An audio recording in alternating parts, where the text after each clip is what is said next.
Hello everyone आपण मानक विद्युतलता live को स्वागत हेबी। ए देखंतु होची पालंग साग। यह आम बाड़ी रे लगा जाइतिला। मु आज पालंग साग को रांधी की देखैबी। देखंतु साग गुडी को मु भलारे बाछि देइछि एवं ताकू धोई एबे गोटे जाली रे छाणी नेछि।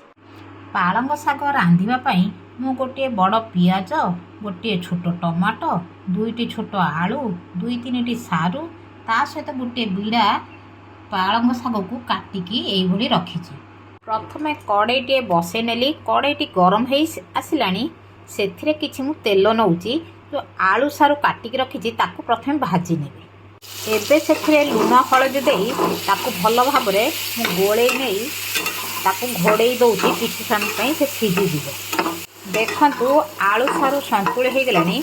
ताकू मु गोटे जागा को बाहर करी नौची। एबे से कड़ई रे किछि तेल नहीं जाउची। सेथिरे गोटे लंका छिंडे नौची।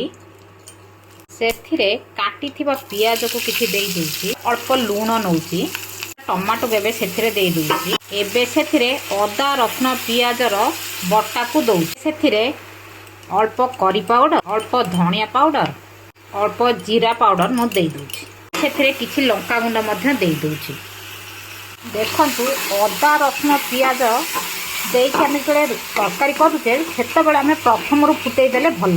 किंतु जब आम सोरिष मसला दे तरकारी करवा ताले से पछरे फुटेबा पड़ो। से किछि पानी देइछि ओ ताको भल भाव गोले घोड़े देवी किछि समय भितर जमी मसलाटी जारी हो। मसलाटी जारी हो गलानी।